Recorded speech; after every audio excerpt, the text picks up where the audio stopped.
പുകഴ്ത്തിയിടാം യേശുവിനെ ക്രൂശിലെ ജയാളിയെ.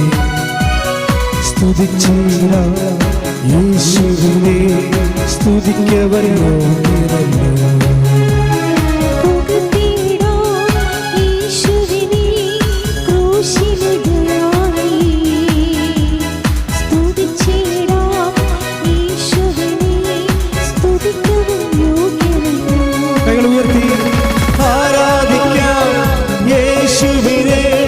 അധികാരമുള്ളവരെ വണങ്ങിടാം ദൈവകുഞ്ഞാടിനെ, ആരിലും ഉന്നതരെ.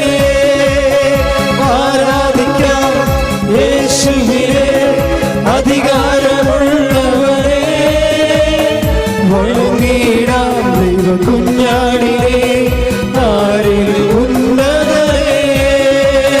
പുകഴ്ത്തിടാം യേശുവിനെ ക്രൂശിലെ ജയാളിയെ. സ്തുതിച്ചിടാം യേശുവിനെ, സ്തുതിക്കവർ യോഗ്യരേ. കൈകൾ ഉയർത്തി സ്തുതിക്കട്ടെ. ഹല്ലേലൂയ ഹല്ലേലൂയ യേശുവേ.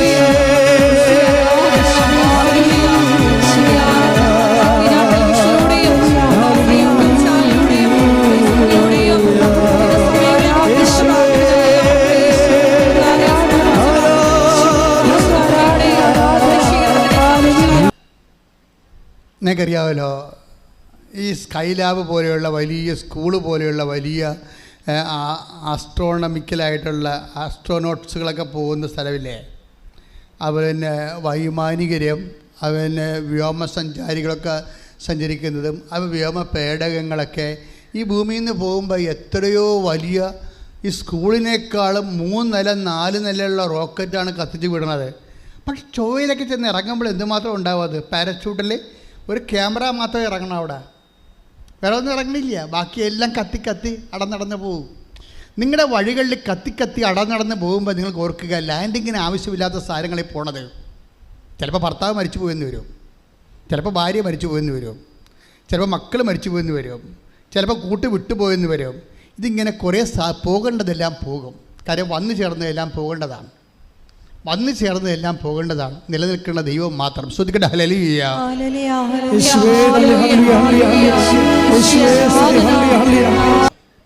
ഞാൻ പറഞ്ഞതിൻ്റെ അർത്ഥം നിങ്ങൾക്ക് മനസ്സിലായില്ലേ? ദൈവത്തിന് തോന്നണം എല്ലാത്തിനേക്കാൾ ഉപരി നിങ്ങൾ ദൈവത്തിനെയാണ് സ്നേഹിക്കണം എന്നുണ്ട്. നിങ്ങൾ വേറെ ജോലി നഷ്ടപ്പെട്ടേ എന്ന് പറഞ്ഞ് ഉടനെ കാറിക്കൂവി 2 ദിവസം ഭക്ഷണം കഴിച്ചില്ല, 3-ാമത്തെ ദിവസം കട്ടിലേക്ക് വന്ന് കിടന്നെന്ന് പറഞ്ഞിട്ട് അപ്പം തന്നെ ദൈവം നിങ്ങളെ അസസ് ചെയ്തില്ലേ? നീ ഒരു ജഡപ്പണ്ടാരമാണെന്നുള്ള അസസ്റ്റ് ചെയ്തില്ലേ? പിന്നെ ദൈവം നിനക്ക് വേണ്ടി എന്തിനാണ് മുതൽ മുടക്കണത്? ഇതാണ് പ്രശ്നം. ഇപ്പം നിൻ്റെ ഒരു പ്രേമം പോയെന്ന് വിചാരിച്ചോ, അല്ലെങ്കിൽ നിൻ്റെ കല്യാണം വന്ന് പോയി. കഴിഞ്ഞ ദിവസങ്ങളിൽ ഇവിടെ ഒരു സ്ത്രീ വന്നിട്ടുണ്ടായിരുന്നു, അവളുടെ കല്യാണം ഒത്തത് പിന്നെ പോയെന്ന്. ഞാൻ പറഞ്ഞു പോകാനുള്ളതൊക്കെ പോകും, ദൈവം പണി നോക്കിയെന്ന് പറഞ്ഞു. ദൈവത്തിന് ഇഷ്ടമില്ലാത്തതൊക്കെ, നീ പ്രാർത്ഥനയിലുള്ള വ്യക്തിയല്ലേ, നീ ഉടമ്പടിയിലുള്ള വ്യക്തിയല്ലേ, അപ്പം നിനക്ക് അഹിതമായ ദൈവത്തിന് അഹിതമായ സാധനങ്ങളൊക്കെ പോകും. നീ എന്തിനാണ് അവളോട് ചാറ്റാനും ചീറ്റാനും പോയത്? അതിലെ പ്രശ്നമായി പോയത്. ചുമ്മാ ഒരു ചെറുക്കനെ കണ്ടു അല്ലെങ്കിൽ പെണ്ണിനെ കണ്ട് കെട്ടാൻ ഇഷ്ടപ്പെട്ടെന്ന് പറഞ്ഞിട്ട് പിന്നെ ഉടനെ മൊബൈലും മേടിച്ച് ചാറ്റും ചീറ്റും തുടങ്ങിക്കഴിഞ്ഞാൽ അവസ്ഥ എന്താ? അപ്പോൾ എനിക്ക് ഉടമ്പടിയുമില്ല, ദൈവമില്ല, മാതാവുമില്ല, ജീവിതമില്ല. അപ്പോൾ അവൻ മാത്രമേ ഉള്ളൂ അല്ലെങ്കിൽ അവൾ മാത്രമേ ഉള്ളൂ. ഈ സാധനമൊക്കെ എടുത്ത് കളയും, എടുത്ത് മാറ്റപ്പെടും. അതായത് ദൈവത്തിനേക്കാൾ പ്രാധാന്യം നിൻ്റെ ജീവിതത്തിൻ്റെ ആധ്യാത്മികതയും നിത്യജീവിതം അപകടപ്പെടുത്തുന്ന സാഹചര്യങ്ങൾ എല്ലാം അന്തിക്രിസ്തുവാണ്. അന്തിക്രിസ്തു നമ്മൾ കേട്ടിട്ടുണ്ട്. അന്തിക്രിസ്തു ഇപ്പം തന്നെ ലോകത്തിലുണ്ടെന്ന് പറയുന്നു. അതെന്താ ലോകത്തിലുണ്ടെന്നാണ് പറയണത്? എന്നുവെച്ചാൽ ആരിലാണ് ലോകാരുവിയുള്ളത്? അവനിൽ അന്തിക്രിസ്തു ഉണ്ട്.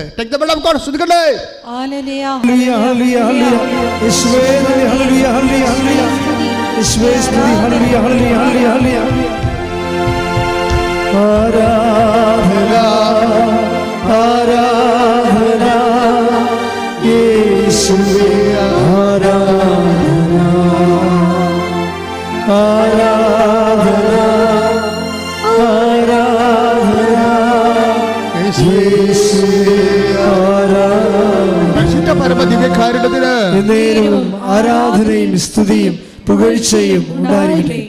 1 യോഹന്നാൻ 4:3. യോഹന്നാൻ 4:3. യേശുവിനെ ഏറ്റുപറയാത്ത ആത്മാവ് ദൈവത്തിൽ നിന്നല്ല. അവൻ പറഞ്ഞ യേശുവിനെ ഏറ്റുപറയാത്ത ആത്മാവ് ദൈവത്തിൽ നിന്നല്ല, വരാനിരിക്കുന്നു എന്ന് നിങ്ങൾ കേട്ടിട്ടുള്ള അന്തിക്രിസ്തുവിന്റെ ആത്മാവാണ് അത് ഇപ്പോൾ തന്നെ അത് ലോകത്തിലുണ്ട്. അത് ലോകത്തിലുണ്ട് എന്ന് വെച്ച് കഴിഞ്ഞാൽ ഒരു വ്യക്തി ലോകാരൂപിയിലാണ് നയിക്കപ്പെടുന്നത് എങ്കിൽ അയാളിൽ അന്തിക്രിസ്തു ഉണ്ട്, ക്രിസ്തുവിനെതിരായിട്ടുള്ള ശക്തി ഉണ്ടെന്ന് അർത്ഥം.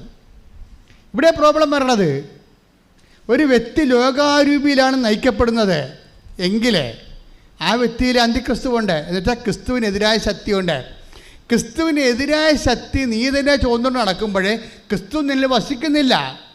മനസ്സിലായില്ലേ? ക്രിസ്തുവിനെതിരായ ശക്തി നീ തന്നെ ചോദിച്ചുകൊണ്ട് നടക്കണം വിചാരിച്ചോ. ഇപ്പം ഉദാഹരണത്തിന് ഇപ്പം നിനക്ക് അതായത് നിൻ്റെ മകളുടെ കല്യാണം, ഒരു അമ്മയും മകളും തമ്മിൽ ഇപ്പം സംസാരിക്കണില്ല. എന്താ സംസാരിച്ചത്? ഉടമ്പടി എടുത്തതാണ്, പക്ഷെ മകൾ അമ്മയോട് സംസാരിക്കത്തില്ല. അപ്പം ഞാൻ ചോദിച്ചത്, എന്താടി ഇപ്പം നീ ഉടമ്പടി എടുത്തിട്ട് അമ്മയും മകളും എന്താ സംസാരിക്കാത്തത്? അതല്ല അച്ഛാ, അമ്മയുടെ തനിനിറം കണ്ടപ്പോൾ പിന്നെ സംസാരിക്കണമെന്ന് വിചാരിച്ചു. ഞാൻ പറഞ്ഞു, എന്നാ തനിനിറം? അതല്ല, ചെറുക്കൻ്റെ വീട്ടുകാർ കിടന്നുകൊണ്ട് ബഹളം ഉണ്ടാക്കി. അവർക്ക് ഏതാണ്ട് 20 കൊടുക്കാമെന്ന് പറഞ്ഞാണ്. 20 പവൻ്റെ അത് 17.5 പവനൊത്ത് അമ്മയുടെ കഴുത്തിലൊരു മാല കിടപ്പുണ്ട്. അത് അപ്പം പറഞ്ഞ്, എടി അത് വാങ്ങിക്കാം, അതിനകത്ത് 1 പവൻ നീ എടുത്തിട്ട് 2.5 പവനാ പറ്റിയാണ്, ബാക്കി അവൾക്ക് കൊടുത്ത് വിടാനില്ലാന്ന് കൊന്നെന്ന് പറഞ്ഞ ഈ തള്ള അത് ഊരത്തില്ല. ഉടമ്പടിയൊക്കെ ഭയങ്കര സംഭവമാണെന്നൊക്കെ പറഞ്ഞാലും യേശുവേ വസ്ത്രം എന്നൊക്കെ പറഞ്ഞാലും സംഭവം സൂത്രമാണ്.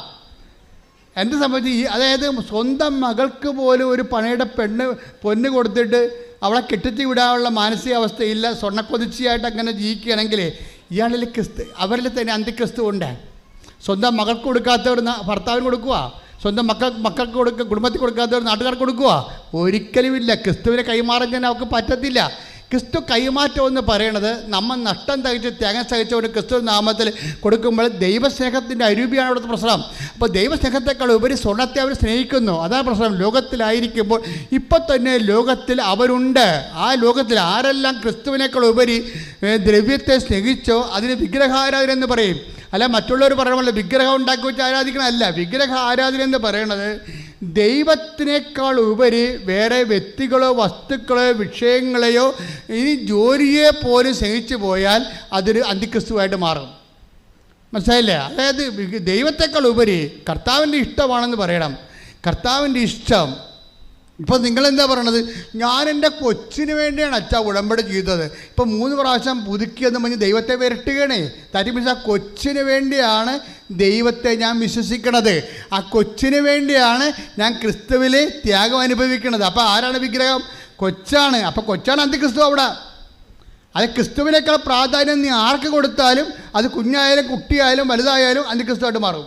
എപ്പോഴും ഓർക്കേണ്ട ഇതാണ്, ക്രിസ്തു നിങ്ങൾ ജീവിക്കണമെന്നുണ്ടെങ്കിൽ ക്രിസ്തുവിനായിരിക്കണം 1ാം സ്ഥാനം. കൈയടിച്ച് കർത്താവേ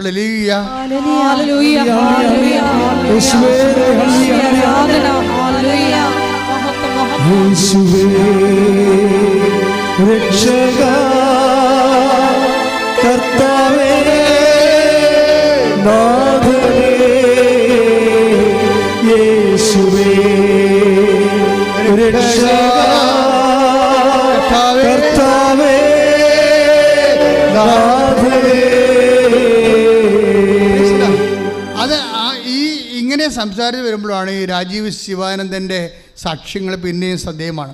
അദ്ദേഹത്തിൻ്റെ ഒരു മകളുണ്ട്. ഈ മകളെ അവൾക്ക് ഫിക്സ് വന്നു. 2.5 വയസ്സായിട്ട് ഉണ്ടെന്ന് തോന്നുന്നത്.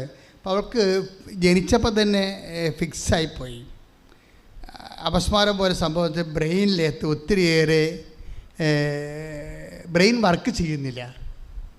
അത് കാരണം കുഞ്ഞ് സ്വന്തമായിട്ട് നടക്കണില്ല, സംസാരിക്കണില്ല.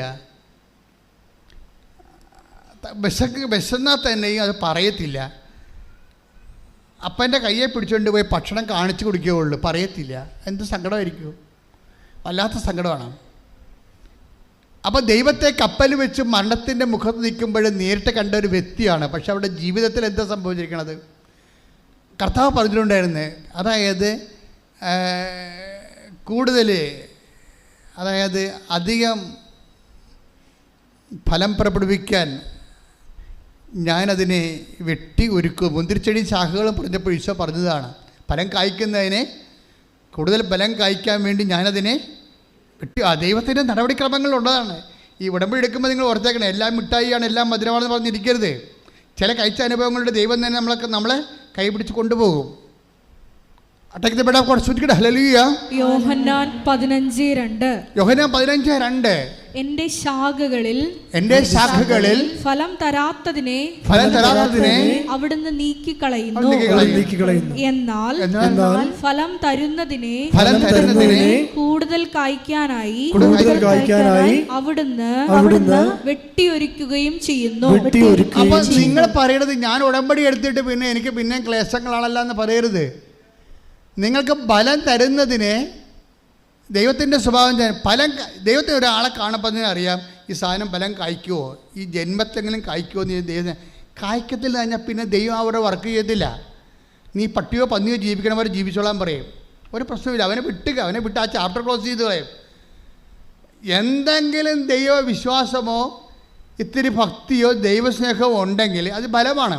ആത്മാവിൻ്റെ ബലങ്ങളല്ലേ വിശ്വാസം, ആത്മാവിൻ്റെ ഫലങ്ങളല്ലേ.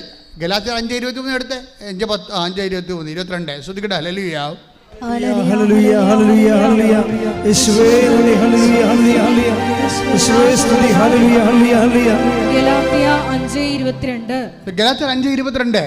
എന്നാൽ ആത്മാവിന്റെ ഫലങ്ങൾ സ്നേഹം, ആനന്ദം, സമാധാനം, ക്ഷമ, ദയ, നന്മ, വിശ്വസ്തത, സൗമ്യത, ആത്മസംയമനം ഇവയാണ്.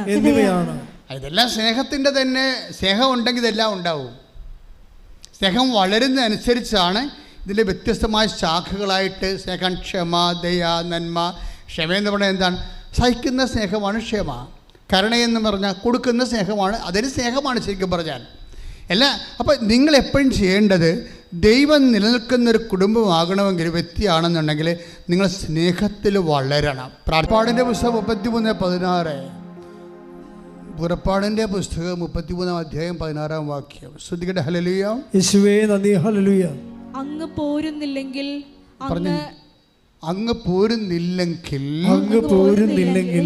അങ്ങ് എന്നിലും അങ്ങയുടെ ജനത്തിലും സംപ്രീതനാണെന്ന് എങ്ങനെ വെളിപ്പെടും? എന്തൊരു വലിയ ദൈവജ്ഞാനമാണ് ഈ പുറപ്പാട് 33:16 എന്താ പറയണത്? പരിശുദ്ധാത്മാവിൻ്റെ വചനം എന്താ പറയണത്?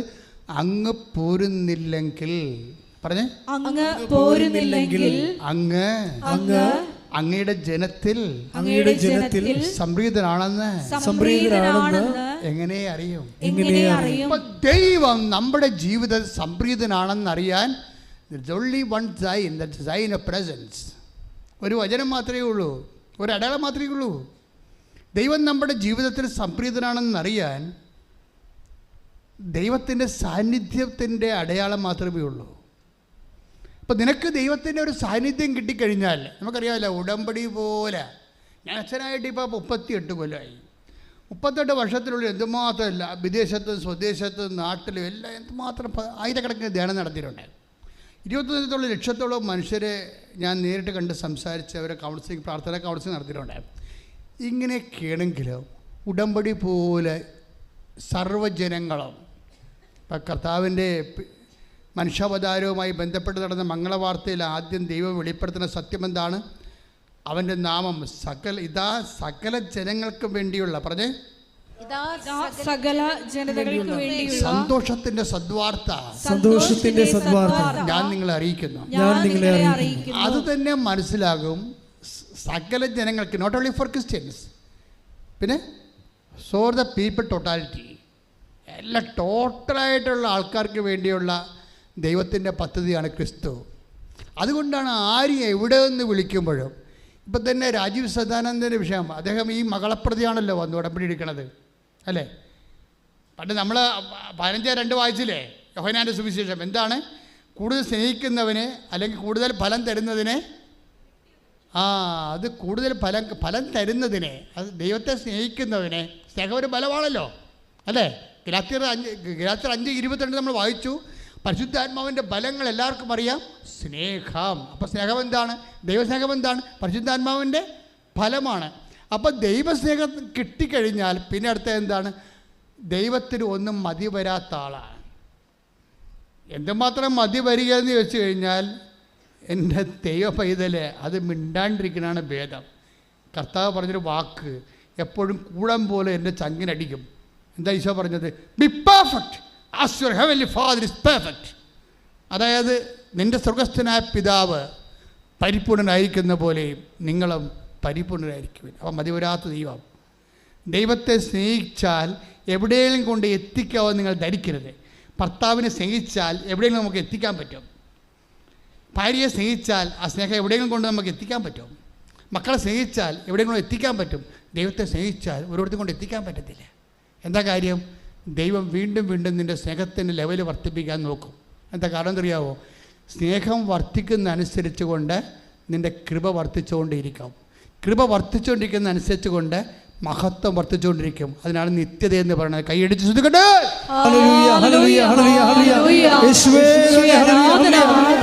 ഞങ്ങൾ ദൈവ സ്നേഹം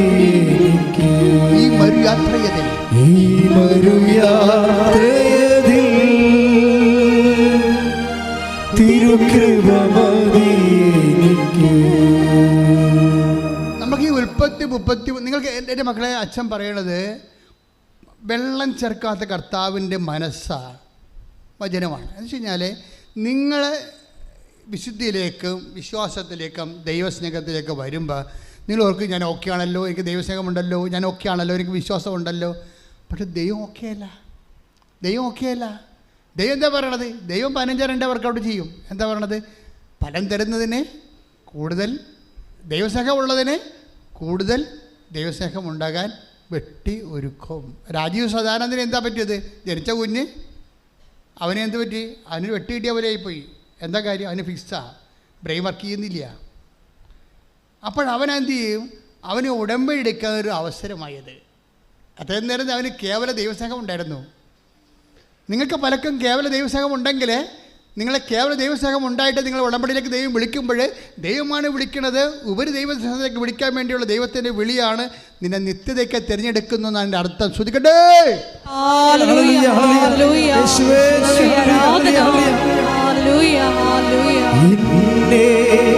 നിത്യതയോടടുപ്പിക്കുന്ന എല്ലാ അനുഭവങ്ങൾക്കും നന്ദി.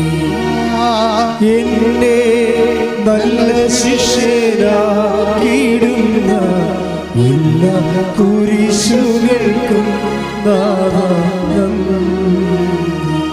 എല്ലാ തോൽവികൾക്കും നന്ദി. നിന്റെ സാന്നിധ്യമറിയാൻ ഇടയായി. എല്ലാ തോൽവികൾക്കും നന്ദി. നിന്റെ സാന്നിധ്യമറിയാൻ ഇടയായി.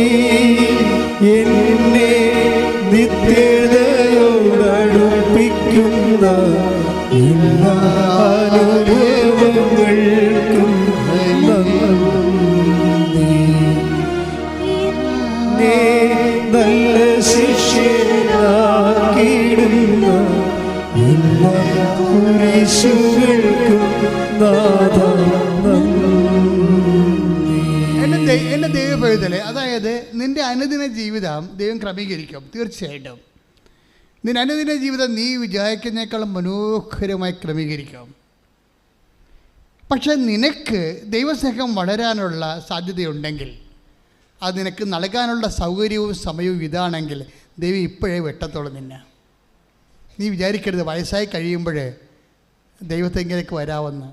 ദൈവത്തിന് വേണ്ട, മനസ്സിലായില്ലേ? നീ വിചാരിക്കണം പലർക്കും സംഭവം. അതുകൊണ്ടാണ് യുവാവേ, take the word of God, യുവാവേ നീ നിൻ്റെ യൗവനത്തിൽ തന്നെ നിൻ്റെ ദൈവത്തെ അറിയുക എന്ന് വെച്ച് കഴിഞ്ഞാൽ വന്ന് വെട്ടിമടിക്കാനാണ് ഈ പറയണത്. മനസ്സിലായില്ലേ? യുവാവേ, അതായത് നീ നിൻ്റെ മക്കളെ ചില പറയത്തില്ലേ, ചില ഈശോയോട് ഓരോരുത്തരും ഈശോ വിളിക്കുക പറയും, ഞാൻ പെണ്ണ് കെട്ടി, എനിക്ക് ഭാര്യയെ നോക്കാൻ പോകണം, ഭർത്താവിനെ നോക്കാൻ പോകണം, ഞാൻ ഏറെ കാളകളെ വാങ്ങിച്ചു, എനിക്ക് ഉഴുത് നോക്കാൻ പോകണം എന്നൊക്കെ പറയത്തില്ലേ. നീ പോയി പെണ്ണ് നോക്കണമെന്ന് പറയും. നിന്നെ ആരും വിളിച്ചെന്ന് ചോദിക്കും. അങ്ങനെ സ്വന്തം എന്താ പോർട്ട്ഫോളിയോ ഉള്ള ആൾക്കാരെ ദൈവത്തിന് ആവശ്യമില്ല. നിങ്ങൾ ആ സ്വന്തം പോർട്ട്ഫോളിയോ ആവശ്യമുള്ള ആൾക്കാരില്ലേ, അവരെ നിങ്ങൾ വരുമ്പോൾ തന്നെ അറിയാം. ചിലപ്പോൾ നക്കാപ്പിച്ച വല്ല അനുഗ്രഹങ്ങളൊക്കെ തന്ന് വിട്ടേച്ച് ചാപ്റ്റർ ക്ലോസ് ചെയ്ത് കളയും. കാര്യം ഈ സാധനത്തെ കൊണ്ടുപോയിട്ട് കാര്യമില്ലെന്ന് ദൈവത്തിന് അറിയാം. അതാണ് എൻ്റെ വിഷയം. അതാണ് അത് നമ്മൾ ദൈവത്തോട് അടുക്കുമ്പോൾ വളരെ ശ്രദ്ധിച്ച്. കാര്യം നിത്യതയാണ്. ഈ ക്രിസ്തു ക്രൂശിക്കപ്പെട്ട സാഹചര്യം എന്താണ്? കർത്താവ് എന്താ പറഞ്ഞത്? എന്നോട് കൂടെ സഹിക്കുന്നവർ എന്നോട് കൂടെ നേടും. എന്താ പറയുക? നിത്യതയെ ഉദ്ദേശിക്കുന്നത്. അപ്പോൾ നിത്യതയ്ക്ക് വേണ്ടി നിന്നെ സെലക്ട് ചെയ്ത് കഴിഞ്ഞാൽ അതിൻ്റെ ഇൻസ്റ്റാൾമെൻറ്റ് അടക്കാൻ പറയും. ഇടയ്ക്കിടയ്ക്ക് ഇൻസ്റ്റാൾമെൻറ്റ് അടച്ചുകൊണ്ടിരിക്കണം. ഞാനിങ്ങനെ അടച്ചടച്ച് തളർന്നിരിക്കും. പല കാര്യമുണ്ട് എനിക്ക് കിട്ടിയ അസുഖം വരെ, പല കാര്യമുണ്ട്. അതൊക്കെ മുഴുവനും തൊഴിലത്ത് ആപ്പെടുന്ന നാശക്കൂടാലിയായിരിക്കും. ഈ ക്രിസ്മസിന് ദിവസം സംഭവിച്ചതാണ്. മുഴുവനും ഒരു കാര്യമില്ല. മുഴുവനും ചൊറിഞ്ഞ് പൊട്ടിപ്പഴുത്ത് ആകപ്പെടെ കുളമായി. അപ്പോൾ എന്ത് സംഭവം? അതായത് നമ്മൾ ക്രിസ്മസിനേക്കാൾ വലുതാണ് നമുക്ക് ദൈവം. അതാണ് വിഷയം. അത് വെരി അതാണ് പ്രശ്നം. നമ്മൾ ക്രിസ്മസിന് വേണ്ടിയാണ്. നമുക്ക് പണിയുണ്ടാക്കല്ലേ കർത്താവേ, ഞങ്ങളുടെ വീട്ടിൽ സമാധാനം ഉണ്ടാകണേ, അപ്പം വെള്ളമടിക്കല്ലേ, അമ്മ പ്രശ്നം ഉണ്ടാക്കല്ലേ. നമ്മൾ ദൈവത്തെ ഉപയോഗിക്കുന്നത് നമ്മുടെ സമാധാനത്തിന് വേണ്ടിയാണ്. ദൈവം നമ്മളെ ഉപയോഗിക്കുന്നത് നമുക്ക് നിത്യതയ്ക്ക് വേണ്ടിയാണ്. കൈയടിച്ച് കർത്താവ് ഹല്ലേലൂയ.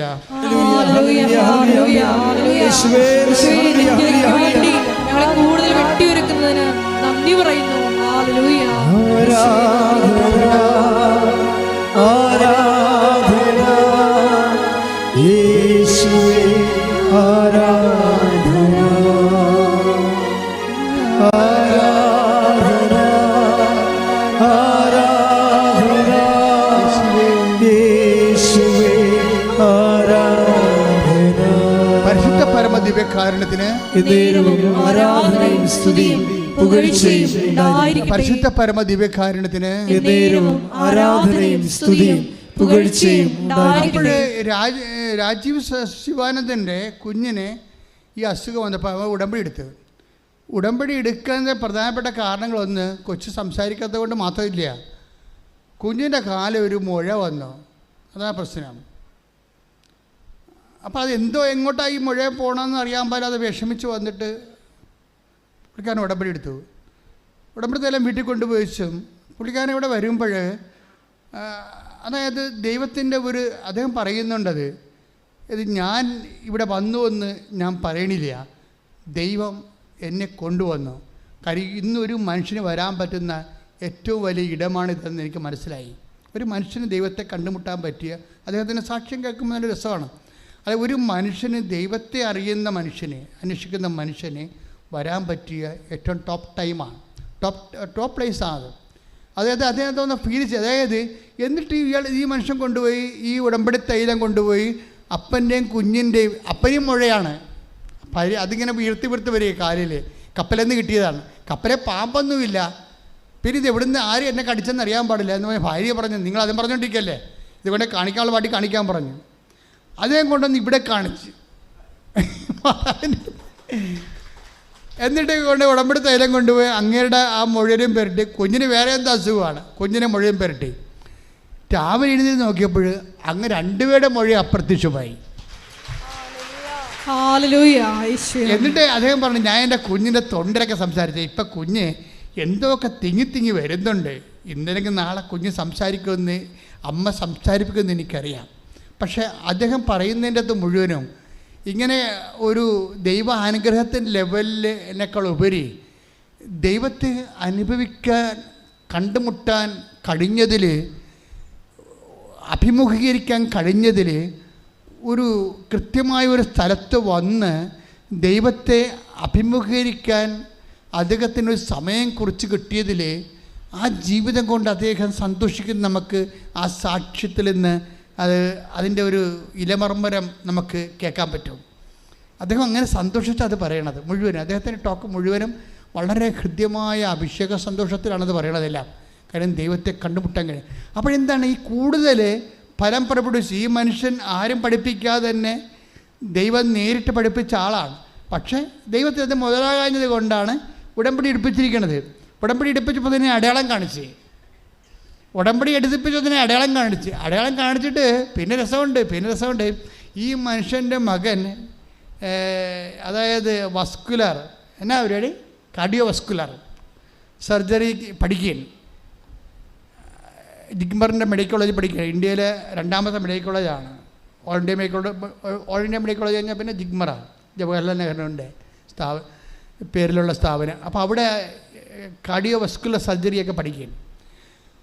ഈ ഉടമ്പടി എടുത്തതിന് ശേഷം ഈ 2 അടയാളം കണ്ടപ്പോൾ ഇയാൾ ഭാര്യയോട് പറയുന്നുണ്ട്, നമ്മുടെ വീട്ടിൽ എന്തോ സംഭവിച്ചുകൊണ്ടിരിക്കണം കേട്ടോ, നമ്മുടെ വീട്ടിൽ എന്തോ സംഭവിച്ചുകൊണ്ടിരിക്കുകയാണ് എന്ന് വെച്ച് കഴിഞ്ഞാൽ അവർക്ക് ഫീൽ ചെയ്യുന്നുണ്ട്. എന്താണ് നമുക്ക് ഫീൽ ചെയ്യുകയെന്ന് വെച്ച് കഴിഞ്ഞാൽ പ്രസൻസ് എന്നാണ് എൻ്റെ അർത്ഥം. പ്രസൻസ് നമ്മൾ മറ്റ് വ്യക്തികളിൽ നിന്ന് വ്യത്യസ്തമായിക്കൊണ്ടിരിക്കും. അതാണ് ഉടമ്പടിയുടെ പ്രശ്നം. ഉടമ്പടി ചങ്കെക്കൊണ്ട് കൃത്യമായിട്ട് എടുക്കുന്നുണ്ടെങ്കിൽ നിങ്ങൾ മറ്റ് വ്യക്തികളും തമ്മിൽ ഇപ്പോഴും വ്യത്യാസമൊന്നുമില്ലെങ്കിൽ നിങ്ങൾ ഉടമ്പടിയിലല്ല. എന്തൊക്കെ ഇവിടെ കൊണ്ടു എഴുതിയിട്ടുണ്ടെന്ന കാര്യം സത്യമാണ്, അത് ഞാനും അംഗീകരിക്കുന്നുണ്ട്. കാര്യം പേപ്പർ കയ്യിലുണ്ടല്ലോ. പക്ഷെ ദൈവത്തിൻ്റെ മുമ്പിൽ അത് രജിസ്റ്റർ ആയിട്ടില്ല. ഉടമ്പടി രജിസ്റ്റർ ആയാൽ നമുക്കറിയാൻ പറ്റും, സാന്നിധ്യം ഫീൽ ചെയ്യും. വീട്ടിലെ ഉടമ്പടി രജിസ്റ്റർ ആയി കഴിഞ്ഞാൽ ഉടനെ സാന്നിധ്യം ഫീൽ ചെയ്യും. അപ്പോൾ ഈ രാജീവ് സദാനന്ദൻ പറയുന്നുണ്ട്, അതായത് ഇടീ നമ്മുടെ വീട്ടിൽ എന്തോ സംഭവിക്കുന്നുണ്ട്. എന്താ സംഭവിക്കണമെന്ന് വെച്ച് കഴിഞ്ഞാൽ അയാൾക്ക് മകനും അയാൾക്കൊരു സുഗന്ധാഭിഷേകം തോന്നിയപ്പോൾ അയാൾ വൈഫിനോട് ചോദിച്ചു, നിനക്ക് എന്തെങ്കിലും സ്മെല്ല് ഫീൽ ചെയ്യുന്നുണ്ടോ? അവൻ എനിക്കൊന്നും ഫീൽ ചെയ്യുന്നില്ല. അപ്പം മകൻ പറഞ്ഞ്, അപ്പാ എനിക്ക് ഫീൽ ചെയ്യുന്നുണ്ട്, എന്തോ ഒരു വല്ലാത്ത സുഗന്ധം, നമുക്ക് കേൾക്കാത്തൊരു സുഗന്ധം. അപ്പോൾ അയാൾ പറഞ്ഞ് അമ്മ വന്നിട്ടുണ്ടെന്ന് പറഞ്ഞ്. പ്രസൻസാണ്, പ്രസൻസ്. ഈ പ്രസൻസ് ഫീൽ ചെയ്യുമ്പോൾ എന്താ പ്രശ്നം വെച്ച് കഴിഞ്ഞാൽ നിങ്ങൾക്കറിയാമല്ലോ, പ്രസൻസ് വന്നു കഴിഞ്ഞാൽ പിന്നെ എന്താ പറയണത്, പിന്നെ we will be a different people, മറ്റ് വ്യക്തികളിൽ നിന്ന് വ്യത്യസ്തമാകും. അതാണ് നമ്മൾ ഈ പുറപ്പാട് വായിച്ചത്. ഒന്ന് വായിച്ചേ, പുറപ്പാട് 33:16. അങ്ങ് പോരുന്നില്ലെങ്കിൽ അങ്ങ് എന്നിലും അങ്ങയുടെ ജനത്തിലും സംപ്രീതനാണെന്ന് എങ്ങനെ വെളിപ്പെടും? അങ്ങ് പോരുന്നില്ലെങ്കിൽ അങ്ങയുടെ ജനത്തിൽ സംപ്രീതനാണെന്ന് എങ്ങനെ വെളിപ്പെടും? അങ്ങ് ഞങ്ങളോടൊത്ത് യാത്ര ചെയ്യുമെങ്കിൽ, പറഞ്ഞേ, അങ്ങ് ഞങ്ങളോടൊത്ത് യാത്ര ചെയ്യുമെങ്കിൽ ഞാനും അങ്ങയുടെ ജനവും ഭൂമുഖത്തുള്ള എല്ലാ ജനതകളിൽ നിന്ന് വ്യത്യസ്തരായിരിക്കും. അതാണ് പ്രശ്നം. ഈ നമ്മൾ വ്യത്യസ്തമാക്കണത് എന്താണ്? പ്രസൻസാണ്. നിങ്ങൾ ഉടമ്പടി എടുക്കുമ്പോൾ IELTS പറഞ്ഞുകൊണ്ട് കാറിക്കും നടക്കരുത്. പ്രസൻസ് എന്ന് പറഞ്ഞുകൊണ്ടിരിക്കണം. മനസ്സിലായില്ലേ? അല്ല, നമ്മൾക്ക് വരുന്ന പ്രശ്നം നമ്മൾ ആ വിഷയത്തിലാണല്ലോ വരേണ്ടത്. മള കെട്ടിക്കണേ എടുത്തി വന്ന് ഉടമ്പടി എടുത്താൽ മള കെട്ടിക്കണേ. പിന്നെ അടുത്ത പ്രാവശ്യം ഉടമ്പെടുക്കും മാള പ്രസവിക്കണേ, തീർന്ന്. ഈ ചേടത്തിന് മിക്കാലും കാലപ്പഴി നിലത്തിൽ അടിക്കാൻ സാധ്യതയുണ്ട് ദൈവം. കാര്യം എന്താണ്? ഇവർ വയറ്റിപ്പഴപ്പ് ക്രിസ്ത്യാനിയാണ്. ഇവർ ആ വയറ്റിപ്പഴപ്പിന് വേണ്ടി ഉപയോഗിക്കുന്നത്. നിങ്ങൾക്ക് ദൈവത്തെ വേണ്ട, മള കെട്ടിച്ചാൽ മതി, മള പ്രസവിച്ചാൽ മതി, നാളെ ഇല്ലേക്ക് അതിന് കെട്ടിയെടുത്ത് ഉടമ്പെടുക്കേണ്ട കാര്യമില്ല. എന്താ പ്രശ്നം വെച്ച് കഴിഞ്ഞാൽ, നിങ്ങൾ ഉടമ്പെടുക്കുമ്പോൾ ആദ്യം ഇവിടെ ദൈവത്തെ അറിയുന്നതെന്ന് പറഞ്ഞാൽ presence. I need your presence. I want you different. I want be a different family. I don't be a different person. എന്താണ്? I need your presence. എനിക്ക് നിൻ്റെ സാന്നിധ്യം വേണം, എനിക്ക് വ്യത്യസ്തമായിരിക്കണം. എല്ലാവരുടെയും ആഗ്രഹം അതാണല്ലോ. എല്ലാവരുടെയും ആഗ്രഹം എന്താണ്? എല്ലാവരും വ്യത്യസ്തമായിരിക്കാനല്ലേ. ഞാനൊരു വീഡിയോ കണ്ടപ്പോൾ യൂട്യൂബിലൊരു ഫോട്ടോ ഉണ്ട്. ഒരു ഓന്ത മുതൽ എന്തോ സംഭവമാണെന്ന് അറിയാൻ പാടില്ല. മുടി വെട്ടിയിട്ട് ഒരുത്തൻ്റെ തലയിൽ ഒരു ഓന്ത കയറി അരണ കയറി ഇരിക്കുകയാണ്. അരണ മുകളിലിരിക്കണ പോലെ മുടി വെട്ടി വെച്ചിരിക്കുകയാണ്. എന്തിനാ കാര്യം? കണ്ട പെണ്ണുങ്ങളുടെ മുമ്പിൽ വ്യത്യസ്തനാകാൻ നോക്കുകയാണ്. കണ്ട പെണ്ണുങ്ങളുടെ മുമ്പിൽ ചില ആൾക്കാർ ഷഡ് കാണിച്ചുകൊണ്ട് വ്യത്യസ്തരാകും. പെണ്ണുങ്ങളെ മോശമില്ല കേട്ടോ, അവിടെ ഇവിടെയൊക്കെ വെട്ടിക്കീറിയിട്ടിട്ട് വിൻഡോയൊക്കെ വെച്ച് വ്യത്യസ്തരാകും, മറ്റുള്ളവരുടെ മുമ്പിൽ വ്യത്യസ്തരാകും. ഇങ്ങനെ വ്യത്യസ്തരായി കഴിഞ്ഞാൽ കുറച്ച് കഴിയുമ്പോൾ ചുണങ്ങൊക്കെ വരും, ചൊറിയൊക്കെ വരും. ശരീരത്തിൻ്റെ അവസ്ഥ കണ്ടില്ലേ? ജോസഫച്ചാണെങ്കിൽ പോലും പൊങ്ങുന്നുണ്ട്. ഇത്രയേ ഉള്ളൂ കാര്യം, ശരീരം ഇത്രയേ ഉള്ളൂ. ഇതിനകത്തൊക്കെ അധികം ഈ ശരീരം വെച്ച് അധികം അഭ്യാസം കാണിക്കരുത്. ദൈവത്തെ മറന്ന് ജീവിക്കരുത്. നിങ്ങൾക്ക് വ്യത്യസ്തരാകണമെങ്കിൽ ഒറ്റ മാർഗ്ഗമേ ഉള്ളൂ. എന്താണത്? അങ്ങ് ഞങ്ങളുടെ കൂടെ വരുമെന്നല്ലേ പറഞ്ഞേ? അങ്ങ് ഞങ്ങളുടെ കൂടെ വരുമെങ്കിൽ ഭൂമുഖത്തുള്ള എല്ലാ മനുഷ്യരെക്കാളും, അല്ല നിന്റെ കോളേജിലുള്ള ആൾക്കാരെക്കാളല്ല, അല്ലെങ്കിൽ നിന്റെ കമ്പനിയിലുള്ള ആൾക്കാരെക്കാളല്ല. അവിടെ മുമ്പിൽ ആൾ കളിക്കാനാണല്ലോ നീ അഭ്യാസം കാണിക്കണത്. ദൈവത്തിന് ഒരു വലിയ ബ്രോഡർ പെർസ്പെക്റ്റീവാണ് ഉള്ളത്. അങ്ങ് ഞങ്ങളിവിടെ വരികയാണെങ്കിൽ പറഞ്ഞേ, ഭൂമുഖത്തുള്ള എല്ലാ മനുഷ്യരെക്കാൾ ഞങ്ങൾ വ്യത്യസ്തരായിരിക്കും.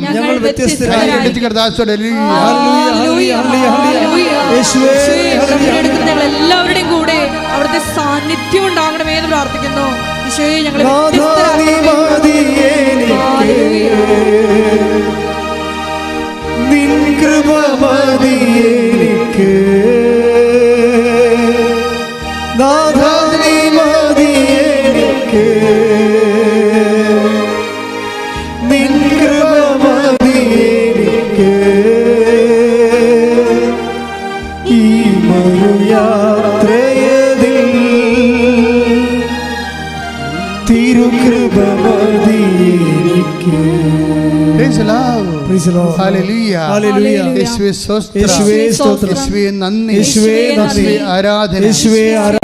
എന്താ അങ്ങ് ഏറ്റു പറഞ്ഞ അങ്ങ് ഞങ്ങളുടെ കൂടെ വരികയാണെങ്കിൽ ഭൂമുഖത്തുള്ള എല്ലാ മനുഷ്യരെക്കാൾ ഞങ്ങൾ വ്യത്യസ്തരായിരിക്കും.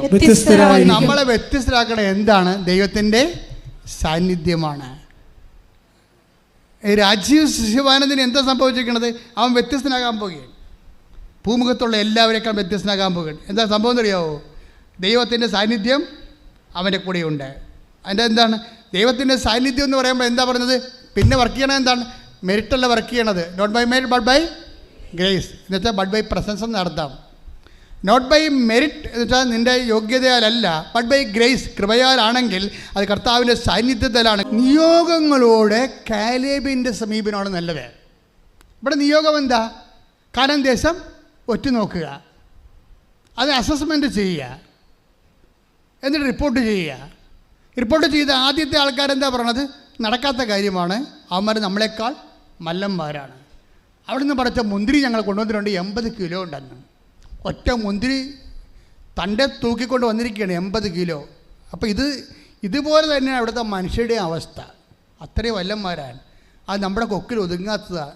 നിയോഗം, അതാണ് നിയോഗം എന്ന് പറയുന്നത് ഉടമ്പടിയിലാണ്. ഇവിടെ നിയോഗം എന്താണ്? കാനാൻ ദേശം കീഴടക്കുക എന്നുള്ളതാണ് നിയോഗം. നീ എഴുതി വെച്ചിരിക്കുന്ന നിയോഗങ്ങൾ എത്ര നിയോഗമുണ്ട്? 6 നിയോഗങ്ങളുണ്ട്. അതാണ് നിൻ്റെ കാനാൻ ദേശം. നീ എത്ര നിയോഗം നീ എഴുതിയിട്ടുണ്ട്? 6. അതാണ് നിൻ്റെ കാനാൻ ദേശം. ആ കാനാൻ ദേശത്തെക്കുറിച്ച് കലേബ് പറഞ്ഞ പോലെ നീ പറയണം, ഈ 6ഉം എൻ്റെ കർത്താവ് എനിക്ക് ഏൽപ്പിച്ചു തരിക. ശ്രദ്ധിക്കട്ടെ.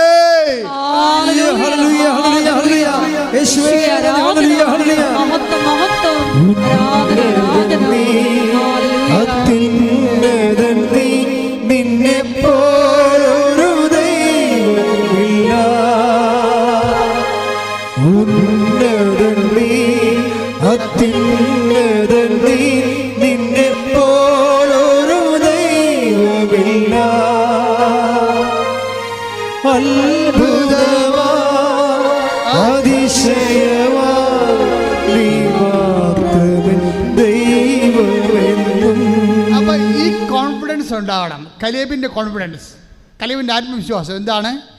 അവന്മാരെത്ര മലന്മാരായാലും എൻ്റെ കർത്താവ് സൈന്യങ്ങളുടെ കർത്താവാണ്. ഞാൻ 6 നിയോഗം എഴുതിയിട്ടുണ്ടെങ്കിൽ 6ന് 60 എൻ്റെ കർത്താവ് എനിക്ക് ചെയ്തു തരും. അതാണ് കലേബിൻ്റെ സമീപനം എന്ന് പറയുന്നത്. എന്താ കാര്യം? അവനെ നയിച്ച ചൈതന്യം വ്യത്യസ്തമായിരുന്നു. Read it out.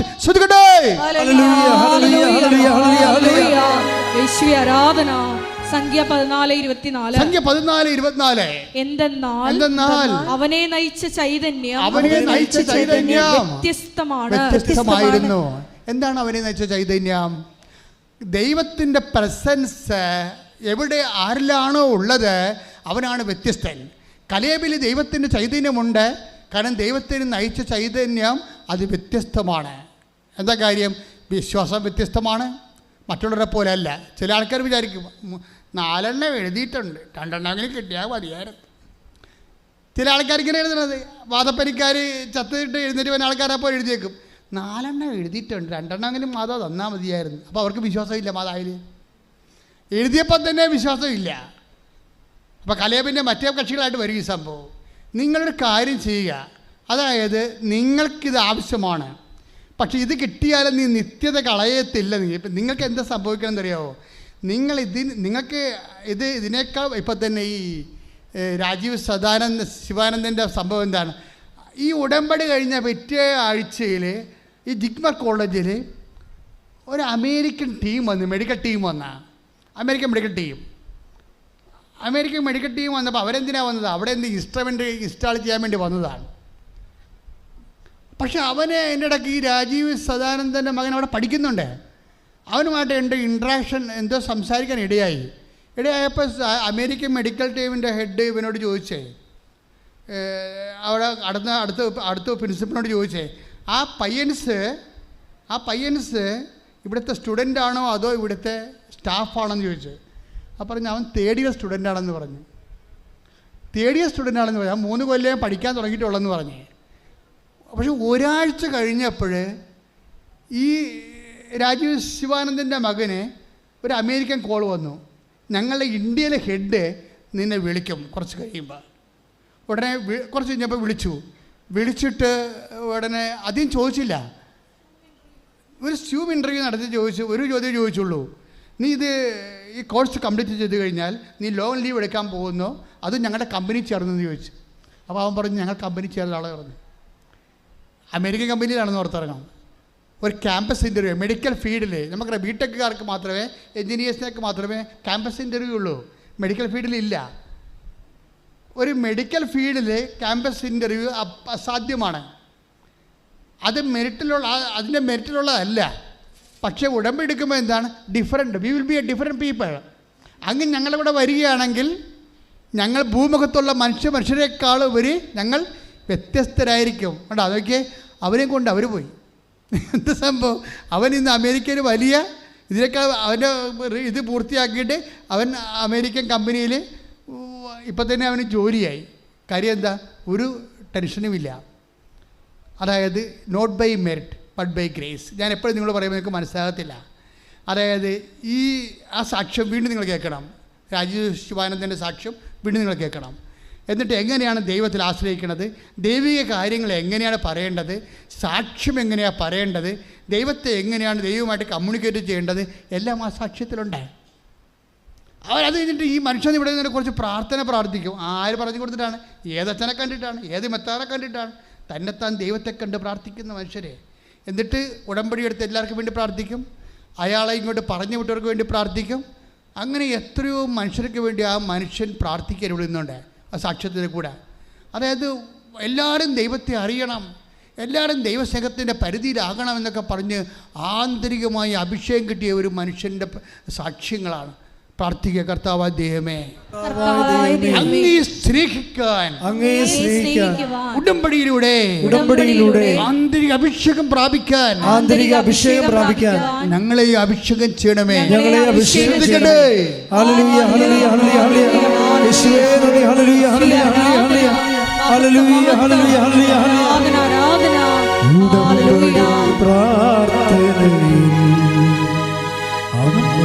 ഉടനടി പരിഹാരമേകും ഉടമ്പടി പ്രാർത്ഥനയിൽ ഉടനടി പരിഹാരമേകും അവൻ പറയുന്നതും ചെയ്തിടുകിൽ ജീവിതം ധന്യമായി തീർന്നിടും.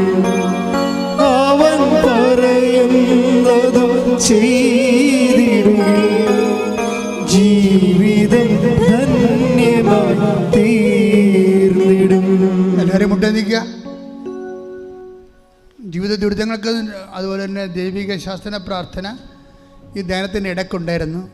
ഇപ്പോഴതുകൊണ്ട് മൗനമായിട്ട് വ്യക്തിപരമായ ആവശ്യങ്ങൾക്ക് വേണ്ടി പ്രാർത്ഥിക്കുന്ന സമയമാണ്. വ്യക്തിപരമായ ആവശ്യങ്ങൾക്ക് വേണ്ടി മൗനമായി പ്രാർത്ഥിക്കുന്ന സമയമാണ്. ഓൺലൈനിലുള്ളവരും തീർത്ഥാടനത്തിൽ ഇവിടെയുള്ളവരും ഈശോയെ, അങ്ങയുടെ നാമത്തെ മഹത്വപ്പെടുത്തി ജീവിക്കുവാൻ ഈ ആരാധനയിലൂടെ ഞങ്ങളെ ഓരോരുത്തരെയും വ്യക്തിപരമായി അഭിഷേകം ചെയ്യണമേ എന്ന് പ്രാർത്ഥിച്ചുകൊണ്ട് ശിരസ് നമിച്ച് നമുക്ക് ദിവ്യകാരുണ്യനാഥൻ്റെ ആശീർവാദം സ്വീകരിക്കാം.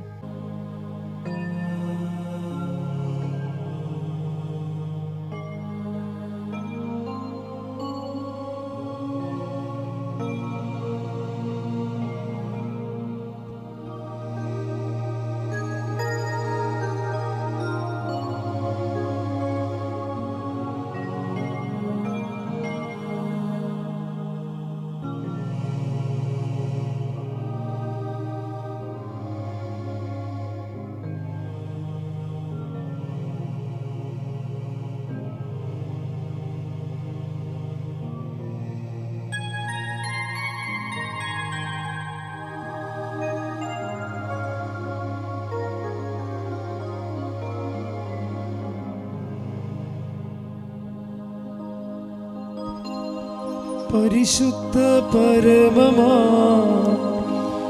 ദിവ്യകാരുണ്യമേ, എന്നുമെന്നും അങ്ങേയ്ക്കാരാധന.